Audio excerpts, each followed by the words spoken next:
नमस्कार मंडळी. नवरात्र उत्सव या उपक्रमात आपल्या सगळ्यांचं मनःपूर्वक स्वागत. मंडळी, आज आपण देवीचं जे 9वं रूप आहे ते बघणार आहोत. या देवीला सिद्धिदात्री देवी असं म्हटलं जातं. 9व्या दिवशी ह्या देवीची पूजा केली जाते.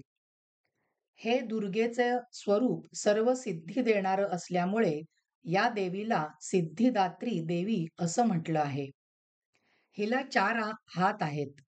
तिने हातामध्ये शंख, चक्र, गदा व कमळ धारण केलं आहे. आपल्याला चित्रामध्ये सुद्धा स्लाइडवरच्या दिसतंय बघा मंडळी. देवीचे वाहन सिंह आहे. देवी कमळात विराजमान झालेली आहे. देवीच्या उपासनेने अष्टसिद्धी प्राप्त होतात बरं का. अष्टसिद्धी कोणत्या मंडळी? तर अणिमा, महिमा, गरिमा, लघिमा, प्राप्ती, प्राकाम्य, इशित्व, वशित्व या अष्टसिद्धी म्हणून मानल्या गेलेल्या आहेत. मग आता अणिमा म्हणजे काय? ही सिद्धी प्राप्त झाली म्हणजे काय? तर लघुरूप धारण करता येतं. अणिमा म्हणजे काय? लघुरूप धारण करता येणं. महिमा म्हणजे काय? विशाल रूप धारण करणं. गरिमा ही सिद्धी म्हणजे काय?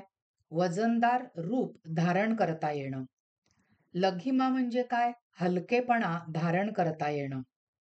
प्राप्ती म्हणजे काय? अशक्य किंवा अलभ्य वस्तू ज्या आहेत त्या उपलब्ध होणं. प्राकाम्य म्हणजे काय? सत्कार्य पूर्ण करणं. इशित्व म्हणजे काय?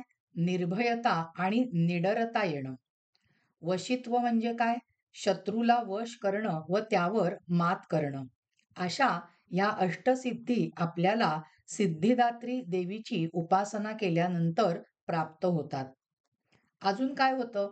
हिच्या उपासनेने भक्ताच्या मनात कोणतीही इच्छा शिल्लक राहत नाही, तर भक्ताला परमशांती मिळते व मोक्षपद मिळते. केतू या छायाग्रहाचं नियंत्रण देवी सिद्धिदात्रीकडे आहे. तर मंडळी, आत्ता आपण सिद्धिदात्री देवीचं जे स्वरूप आहे ते थोडक्यात समजावून घेतलं. हे नवदुर्गा ह्या देवीचं हे 9वं रूप आहे. तर रोज आपण एकेका देवीचं थोडक्यात स्वरूप समजून घेतलं. थोडीशी नवरात्राबद्दलची माहिती सुद्धा पहिल्या काही भागांमधनं आपण समजावून घेतलेली आहे. मंडळी, उद्या दसरा आहे, विजयादशमी आहे.